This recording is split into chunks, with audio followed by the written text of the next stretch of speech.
السلام عليكم ورحمة الله وبركاته. النهاردة هنعمل مع بعض الحمام المحشي. هنشوف ازاي هنعمل الحمام ويطلع معانا ناجح بالشكل اللي احنا شايفينه ده، من غير ما يفك مننا، ويطلع كله سليم كده زي ما احنا شايفين في الفيديو. يلا بينا نشوف مع بعض الطريقة وازاي هنعمل الحمام. ولو عجبكم الطريقة ياريت ما تنسونيش باللايك والشير. معايا حمام مغسول ومنقوع في ليمون وملح، هصفيه. ومعايا رز ومعايا بصل، معايا كبد وقوانص، معايا هنا البهارات. هنشوف بقى هنا في طاسة على النار هنحط شوية زيت، ونحط معلقة سمنة، وياريت تكون سمنة بلدي. وبعدين هننزل بالبصل وهنقلب البصل شوية، وأول ما البصل يدبل معانا هننزل بكبد الحمام والقوانص اللي احنا مقطعينها قطع صغيرة. انا زودت كمان، كان عندي كيس فيه كبد فراخ وقوانص، زودت علشان بزود الرز. وحطيت هنا البهارات بتاعتي اللي هي فلفل اسمر وجنزبيل وقرفة والسبع بهارات والكاري. هحط بقى الرز بتاعي بعد ما الكبد نزلت ميتها وشربتها ونشفت. بتنزلي الرز اللي انتي غسلاه ومصفياه، وتفضلي بقى تقلبي كده. طبعا النار عالية معايا، وايدي في الرز بتقلب على طول، ما تسيبيهوش. شايفين هو لونه دلوقتي ابيض اهو. هفضل اقلب لغاية اما الرز يتحمر معايا ويبقى لونه ذهبي شوية، زي الرز اللي احنا بنعمله حبة وحبة، بس هو ده بقى يتحمر مع الكبد والقوانص والبصل، فهيبقى الطعم غير خالص. شايفين اهو بيبدأ يتحمر. لو خدتوا بالكم هتلاقوا الرز لونه بيتغير معايا.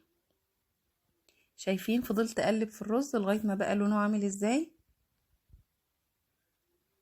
مش عايزه اقول لكم بقى ريحته عامله ازاي. دلوقتي هحط الملح بتاعي وهنزل بالميه وهقلب.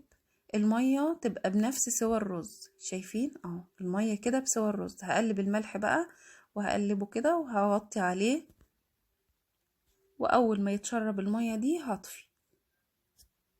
شايفين كده خلاص الرز اهو. هديله تقليبه كده، هو كده خلص معايا. هطفي عليه النار. معايا هنا بقى هسيبه طبعا يهدى شوية ويبرد. معايا هنا صينية كبيرة فيها مية، حطيت فيها بصل وحبهان وورق لورا ومستكة ورشة جوز الطيب وشوية ملح وشوية فلفل أسمر. اهو شوية فلفل أسمر كده وشوية ملح. وههدي النار عليها بقى واسيبها كده، اغطيها واسيبها تغلي مع بعض لغاية اما احشي الحمام بتاعي. انا هنا خدت شوية رز من الرز بتاع الحمام في سرفيز، وهبدأ بقى احشي الحمام. طبعا هحشيه من بطنه كده من جوه الاول زي ما انتوا شايفين كده. الرز معايا طبعا مش مستوي قوي، يعني واخد نص سوا. وهبدأ بقى من فوق كده من زوره هحشيه. طبعا لما بتشتري الحمام بيبقى الجلدة مخلية عن اللحم عشان تدخل بينهم الرز. هبدأ بقى انزل الرز بايدي كده،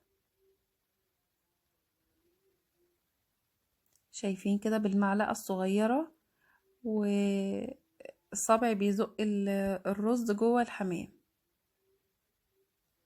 هبدأ بقى كده ادخل الرز وهظبطه كده جوه الحمامة. شايفين بأكلها رز انا علشان في الاخر هتكبر بقى وتبقى حمامة تملى العين كده. اهو انا مليتها رز اهوت. لسه كمان عاوزة. ما شاء الله الحمام بتاعي بجيبه من عند اللي انا بتعامل معاه، يعني بيجيب لي الحمام جميل. شايفين بقى كده الحمامة بقت بنت ناس واتملت رز ازاي. معايا بقى بطاطس مقطعة كده طرنشات حلقات. هاخد بطاطاية كده واحطها في الحمامة من تحت علشان الرز اللي في بطنها ما يطلعش ويخلي الشوربة ايه كلها رز. خلاص شايفين الحمامة شكلها معايا عامل ازاي. وحطيت دراعاتها كده لورا عشان تنام عليهم ويبقى شكلها حلو في الطبق. هبدأ بقى احشي الحمامة التانية اهوت. انا بكتر كمية الرز شوية اللي انا بعملها للحمام، علشان اللي بيتبقى منه، يعني انا باخد شوية بشوية احشي الحمام اللي معايا، والباقي في الصينية زي ما هو. هحط له شوية مية وهحطه على نار هادية يكمل سواه علشان يتاكل مع الحمام. شايفين انا خلاص اهو حشيتها. هجيب بقى شريحة بطاطس واحطها تحت كده، وهكتف الحمام بتاعي. هدخل الرجلين كده زي ما انتوا شايفين. شايفين شكل الحمام عامل ازاي؟ هعمل التانية اهو. انا باخد الرز على قد الحمام اللي هحشيه. كل حمامة بتاخد حوالي نص كوباية رز، يعني لما تيجي تعاير الرز وهو ناشف، الحمامة بتاخد نص كوباية رز. شايفين بسويه كده بايدي، وشريحة البطاطس وبحطها كده عشان اقفل الحمامة.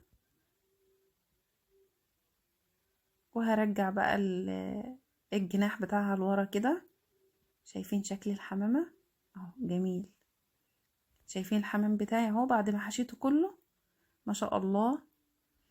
ما حطيت هنا بقى الحمام اهو، هبدأ ارصه كده في الصينية واحدة جنب واحدة، ومش هخلي المية توصل تغطي بطن الحمامة، يعني زي ما انتوا شايفين كده. وهغطي بقى، وبعد بالظبط نص ساعة. الحمام ما بياخدش نص ساعة، نص ساعة سوا بس. اهو شايفين بطلع بقى الحمام، مفيش رز في الصينية بتاعتي. والحمام بتاعي شايفين اهو مفيش عليه رز ولا اي حاجة، لان الحمامة بتاعتي محشية ومقفولة كويس. في طبق بقى فيه شوية حليب، هبل الحمام كده، وبعدين هنزل بيه في معلقة زيت وسمنة على النار. وهبدأ احمر الحمام بتاعي واحدة واحدة كده من كل الجهات لغاية ما يتحمر معايا وياخد لون جميل. الحليب بيديله لون حلو قوي وبيديله طعم جميل. جربوا الطريقة دي هتعجبكم. شايفين لون الحمام عامل ازاي؟ السر في اللون ده هو الحليب اللي انا بليت فيه الحمام قبل ما احطه في الزيت والسمنة. اهو شايفين انا بوقف الحمامة على جنبها كده عشان احمرها من كل الجهات. بيطلع معايا لونه جميل وشكله حلو.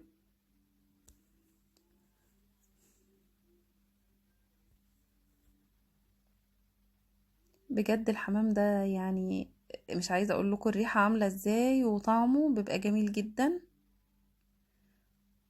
شايفين الجمال؟ شايفين الحمام بقى كله لونه عامل ازاي؟ هبدأ بقى ايه اجيب صينية واحط عليها الرز بتاعي بعد ما استوى، وارص الحمام زي ما انتوا شايفينه كده. و... وبجد جميل، جربوه ويا رب تعجبكم الطريقة. ولو عجبتكم لايك وسبسكرايب وفعلوا الجرس. والسلام عليكم ورحمة الله وبركاته.